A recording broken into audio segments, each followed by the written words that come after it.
हरे कृष्णा दोस्तों, मैं आपका दोस्त दीपेंद्र दीनावानी मेरे YouTube चैनल में आपका स्वागत करता हूं। और आज का टॉपिक है शेयरिंग सेशन 257 और आज का टॉपिक है गीता अध्याय 2 श्लोक 61।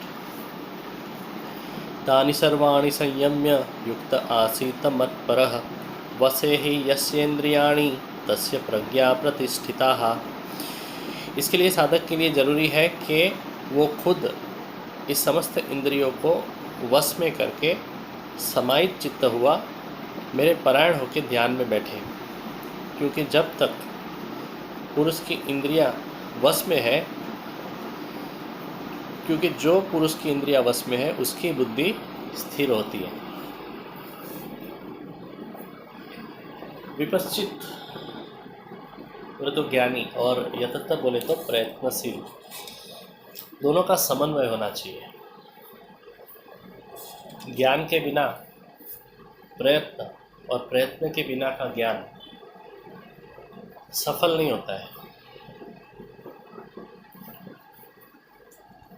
भगवान यहाँ पे बहुत अच्छी युक्ति दिखाते हैं।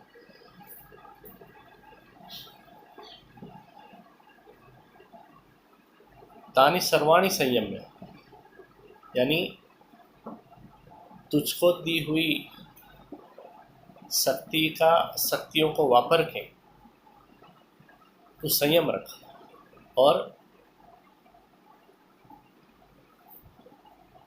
युक्त होके मत पर बन जा, यानी मेरे साथ जुड़ जा।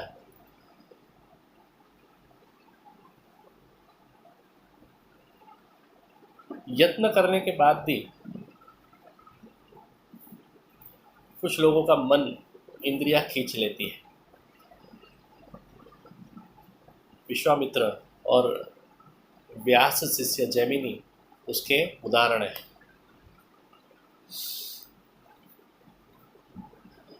भगवान ने आपको जो शक्ति दी है, जो देवदत्त शक्ति है, उसको वापर के उसके बाद भगवान की वासुदेव शक्ति मांगनी है। आप जितनी ईश्वर से शक्ति मांगोगे इतनी आपको ईश्वर देगा, ये तो सिद्धांत की बात है। लेकिन वेदों में कहा गया है कि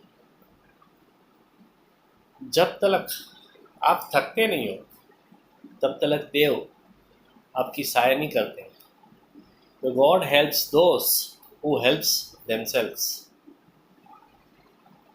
जो खुद की मदद करता है भगवान भी उसकी ही मदद करते हैं। तो प्रयत्नपूर्वक संयमी बनिए और युक्त आसीत मत पर भक्ति करते रहिए। शक्ति भगवान के पास ही मांगनी है। दूसरों से शक्ति मांग के संतोष नहीं मिलता है और थोड़ा हम नीचे भी आते हैं।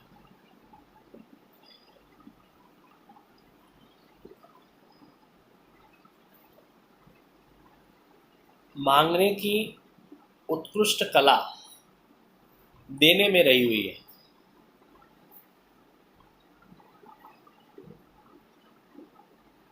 भगवान को आप जो भी दोगे ना, उसका अनेक गुना भगवान आपको देने ही वाला है, लौटाने ही वाला है। ये इसको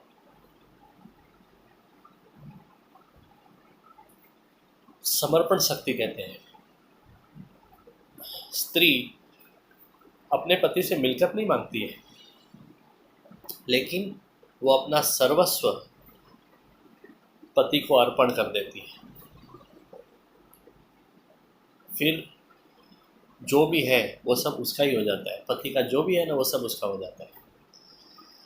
तो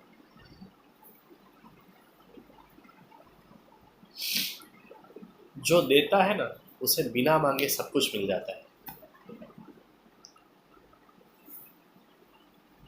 जिसके पास ये तीन शक्तियाँ यानी कि ज्ञान, क्रिया और समर्पण है, वही स्थितप्रज्ञ है।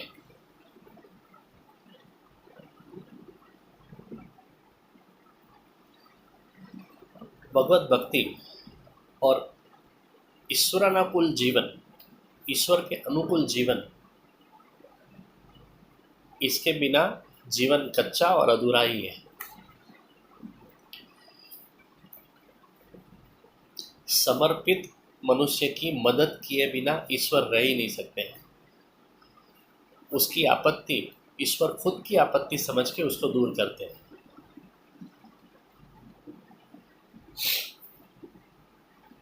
मत परत्व आने के बाद मनुष्य जवाबदारी से मुक्त हो जाता है और फिर वो बिगड़ता भी नहीं है, क्योंकि उसकी संभाल या तो देख रेख भगवान खुद करते हैं।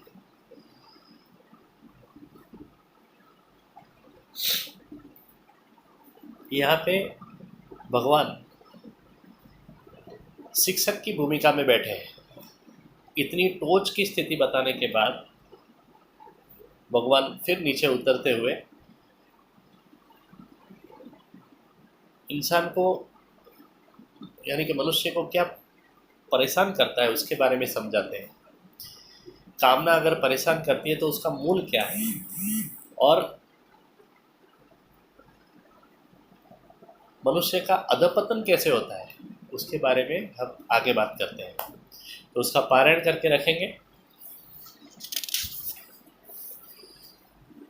ध्यायतो विषयान् पुंसः संगस्ते सुपजायते, संगात् संजायते कामः, कामात् क्रोधो विजायते। वसुदेवसुतं देवं कंसचाणूरमर्दनं, देवकी परमानन्दं कृष्णं वन्दे जगद्गुरुं। गुरुर्ब्रह्मा गुरुर्विष्णु गुरुर्देवो महेश्वरः, गुरुर्साक्षात् परब्रह्म तस्मै श्री गुरुवे नमः। दोस्तों, मेरी YouTube चैनल को अभी तक आपने सब्सक्राइब नहीं किया है तो जल्द से जल्द सब्सक्राइब करिए, और मेरे इस वीडियो को अगर आपको अच्छा लगा है तो उसे ज़रूर लाइक करिए, कमेंट करिए और शेयर करिए। Thank you very much. Good night. Hare Krishna.